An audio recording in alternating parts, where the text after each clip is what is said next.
Hey,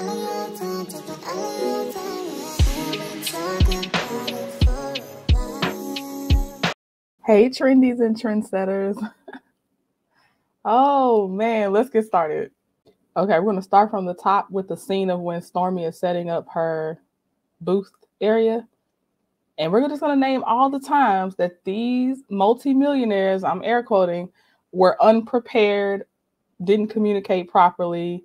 And I will be honest and say if I do think one or the other is more right in a situation, because I just want to rack up the real points. I'm trying not to even be biased on this one. All right, Stormi is talking to her mother-in-law, Courtney's mom, which I just want to say she seems like a very nice person. And she said that she kind of wants to be with Courtney right now because they have a big retail order. It always is a big retail order. Never an order for individual customers. Okay. Anyway, she said that she doesn't even want to be at the expo right now and she wishes that she didn't commit. Why did you commit? You knew you had this order. Retail orders aren't surprise orders. That's why they penalize you if you're not on time, because I'm pretty sure you had plenty of notice. Now, Stormi says every time she gets over one hurdle, she's like, dang, she ran out of time. Stop expanding. Focus on what you have. And honestly, scale down. I know I'm beating a dead horse, but I just have to keep saying it. Scale back down. You don't have as many deadlines when you stop overcommitting yourself. Latisha and her publicist seem unprepared to me, and we're going to run down the reasons why I think that. Tisha walks in thinking she has 25 vendors. The publicist has knowledge that there are more than 25 vendors. Side note, this space looks smaller than when they went to go look at the venue. I don't know if they're taking it from a weird angle, but I see a black curtain behind Tisha and her publicist while they're speaking. So they may have cut the area in half. We know why. It was probably availability of finances, because why did you not get this whole space if that's the case? Because usually if I see a curtain, it's a faux split of the venue area. I don't like the publicist's explanation of why she didn't want to tell any of the vendors no. If there was a 25 limit, if that's what your person that you're working for had in their head, which would be Tisha, then you just have to cut it off at 25, or at least ask Tisha, do you want to go over the 25? It's going to cramp up the space. So in that one, the miscommunication is between Tisha and her team. Why wouldn't your team communicate properly with you that the numbers are growing, and how do you want to proceed? I halfway think it's because the publicist is either not a long-term publicist for Tisha, so she doesn't know how Tisha works, but that's even more reason to communicate, or it's because she felt the desperation coming from them and really did get the memo of take as many as we get instead of there being a clear-cut ended at this number of vendors. This is where I said I'm going to try not to be biased.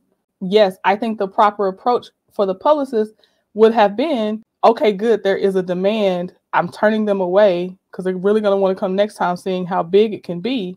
But what was the expectation that Tisha set to the publicist? Who wasn't communicating properly in this instance? This is unacceptable that Tisha didn't know that many people would be there, because this is not about the guests that are walking in to attend the expo. This is the vendor setting up for the expo. I didn't know there would be so many people here is an unacceptable statement as the planner. Tisha says, now I'm thinking we probably should have got a bigger spot. That's an easy plan point. That's like not step one, but it's in the early steps. The walkthrough would have been a time. That's the whole point of going through a walkthrough in a venue. You should have known your number when you committed financially to that walkthrough.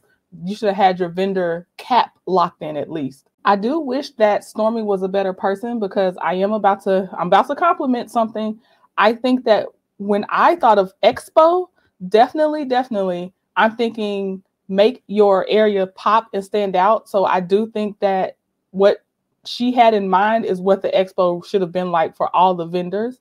So with a big chair, I see the pillows. I think I saw some balloons, decorations, your logos everywhere. That is how you're supposed to operate. Too bad it doesn't flow over into other areas. But as far as a booth setup, that part, I do think she had the right idea in mind.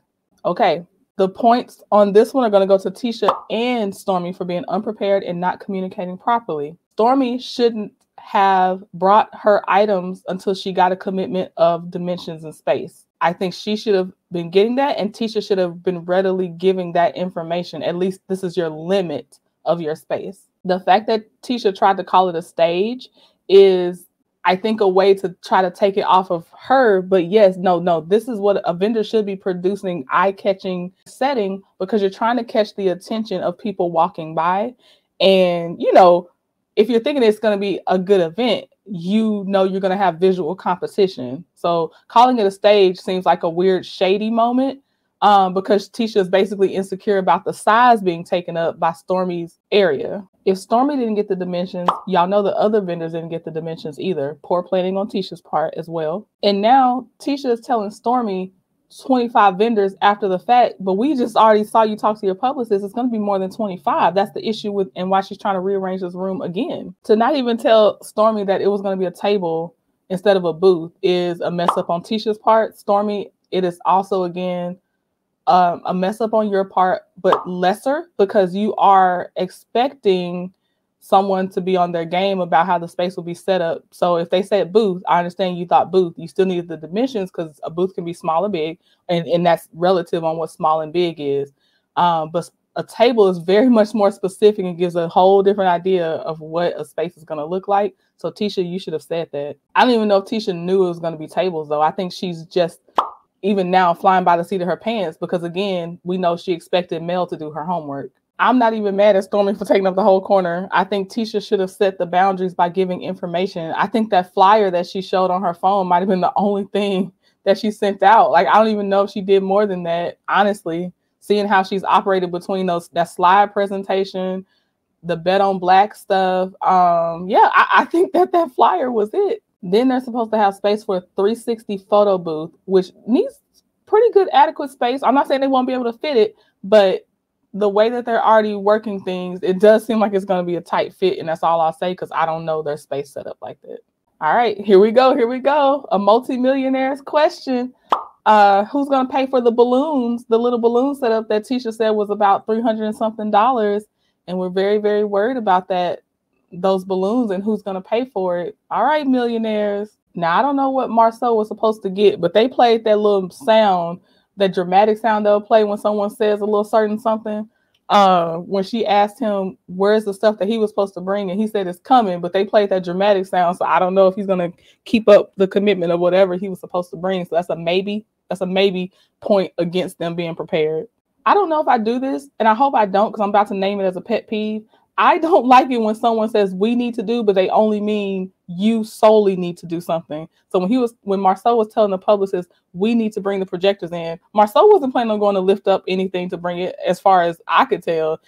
That's just a pet peeve of mine. Maursau says, why are there 2 projectors and only 1 screen? And the publicist says, I don't know. Not a good answer. That's another one. He said, did you ask him, whoever the he is? And then Maursau said, let's ask him. Do you mean publicist, can you go ask him? Because let's means there's plural people, and I didn't see Maursau going to ask that question either. I don't know if they cut it out, but I'm just saying.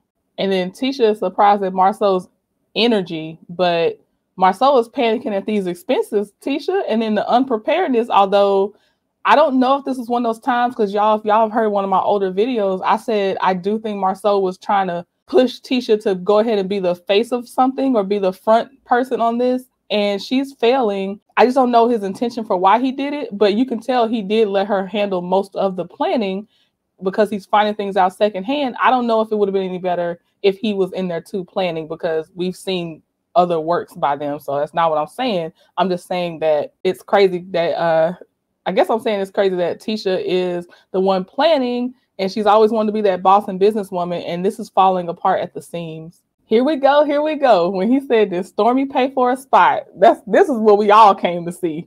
This probably might be why y'all clicked on the video. And I'm here for it, because this is what I wanted to talk about too. Okay, he said, did Stormi pay for a booth? Tisha said, no, why? And he says, because she needs to. And here they are, not on the same page. And Tisha says, why? And he says it's because of the cost of business. That's something that's supposed to be clearly identified, which we shall get into as he approaches Stormi. Okay, I don't know if Chocolate in a Bottle was an actual clear separate sponsor, or they're just saying because they sell the wine that's how it paid for its booth. But Tisha's first answer does not make sense, because she said Chocolate in a Bottle didn't pay for a booth either. But you know how close y'all's business relationship is with Chocolate in a Bottle if it's not your own business. I've heard some conflicting things about that. But yeah, your own booth basically is not going to pay for a booth because that's y'all's booth almost. But that has nothing to do with other sponsors. But I know we're going to get there where he never made it clear that Stormi was supposed to pay for a booth either. Tisha clarifies that they asked for sponsorship, but it wasn't a demand. It was an option.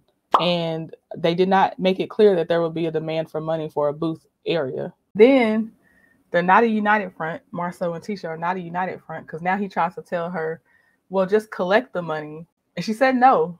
And in this isolated moment, I'm like, all right, Tisha, put your foot down. I also agree with Tisha that that's very tacky to ask during vendor setup to pay for the vendor spot. It should have been pre-secured. I don't think that you should ask now if you didn't say in the beginning those were the terms, but I'm just saying for sure not while the vendor's setting up. That's crazy. And he said it's better to do it right now during this setup time. And she said, okay, you can go do it. I'm not doing it. And he, after all of this being sure, now he's like, well, who do I go talk to? And she left him out there. She said, anybody you want to. And I'm like, when you're right, you're right. Because he wants to do this. It seems like he still wants to charge people. This leads me back to the fact that I do think that he's hiding the real expenses that are going out of whatever business they really do have. Because remember when he told that guy, Gino, I don't want Tisha examining the line items and all that stuff. This is why I think he's pushing for the money, but she wasn't on the same page of we have to get the money. That $100 is killing him right now. Maursau tries to throw out that compliment first. He tries to throw it out as a by the way too. Hey, Stormi, did you get a chance to send that money over? Like that there was a previous discussion. Oh my gosh. He looks so shifty. She said, what money? He said, just $100. And he looks so shifty, like the eye contact is not happening on his side. She is looking him straight in his eyes though. Stormi, I told you I'm gonna give credit and try to be unbiased on as much as I can. Stormi asked a good question. Why didn't you tell me this in a meeting? Okay, she said it's weird to ask her now. It is weird, but it is very funny that Stormi used the phrase low vibrational because if y'all know anything about the infamous TikTok video that went viral, there's a coach Stormi, different Stormi, and she said that girl had a low vibrational plate, and now this Stormi is saying what Maursau is doing is low vibrational, and I just think that's hilarious. The universe is crazy. She told him he's bigger than that to be asking for that $100, and he should be, right? Because they turned Scott into a multi-million-dollar company, right? This is where I wish Stormi was a different person because I love how Maursau is getting it right now. And I would be way more cheering her on right now if she overall was a better person. Not at the Black Expo. Oh, y'all, I'm dying. Then Maursau says that what would have made it more weird is him not asking for it till 2 or 3 months later. All of this is weird, but for sure, the worst time is during setup. You either ask before, you need to really eat it since you didn't ask before, honestly. It wasn't an agreed upon term, and now you're trying to change the term of the contract, whether it was verbal or whatever. Then Maursau tries to say it's not a big deal. It's a big deal to him because there's no way you would be pressing somebody for $100 on setup day if it's not a big deal. I'm telling y'all, there's a vendor that they need to pay for the expo right now. He is trying to collect money so he can pay somebody he already owes. Maursau always does that. When he runs out of stuff, he tries to turn somebody else's words against them. So he tries to tell Stormi she's being low vibrational right now. Now he about to call Tisha over there because he then ran out of steam. He didn't know he was going to get pushback, I guess. Then he tries to tell Tisha Stormi has low vibration. He is so at a loss for words. That's the only reason he can use these words. He is probably nervous right now. He did not expect this pushback about this $100. Stormi is ready to go in. She said, let me tell you what your husband did. I like that she told him not to touch her. Not gonna lie. Okay, y'all know I don't say a lot of curse words, so I'm warning you just in case. But when she said Maursau was out of his rabbit ass mind, I said, I'm sorry, but that's so on point right now to say that about him. This man's lost his mind. It is also crazy that Stormi said Maursau is coming at her like a bill collector because I'm not off Stormi's neck, y'all. I'm just trying to be unbiased about the points for each side. But we know Stormi has some bill collectors that are after her right now for past due bills, allegedly. Okay, another point against Stormi. She said it makes sense to her now. That's why they came to her at the last minute. Stormi, they already told you why it was last minute. First of all, you accepted a last minute invitation because you knew when the expo was happening. So you at that moment accepted last minute. So, but secondly, they told you that Melody dropped out and basically you're the replacement. No matter how hotels said it, you know you were a spot filler. You were a seat warmer, bench warmer, seat warmer, whatever. That's what you were. They probably still do believe in Stormi's business, at least at the time of this recording. So they probably did honestly think she could add value, not as much value as Melody, which is why she was not first choice. But Stormi, they were just hoping to get your $100. I'm sorry. Now, Stormi specifically says she knows she will not be doing business with Maursau going forward. So far, Tisha at this moment is still in there that she would do business with her, because we most of us have seen by now all of Tisha's hair care products are looking like they are actually Stormi's Canvas Beauty products. So Tisha hasn't been knocked out at this time of her saying she won't do business with them. But if y'all saw Stormi's stories, Stormi was kind of going in at both of them from what I remember. Okay, y'all, and the last point I have is from the preview for the next episode. It looked like Martell was asking Tiffany if she was speaking out of curiosity, or did they actually expect her to speak? I don't know. Like, and then Tiffany, of course, talks to Stormi about it. And Stormi says that she thinks that this event was half-baked. It was. Tisha didn't do her homework. She thought Melody was going to do her homework. Tiffany's face was priceless. So basically, we get to see what it's like when the cornerstone is not part of the project. Thank you, production. Thank you for letting us see this, because this is what I needed to see. I wanted to see the truth. All right, y'all. Let me know what other issues y'all caught when watching that scene, specifically about the unpreparedness of it all with the business expo. Okay, I'll talk to y'all later. Bye, trendies and trendsetters.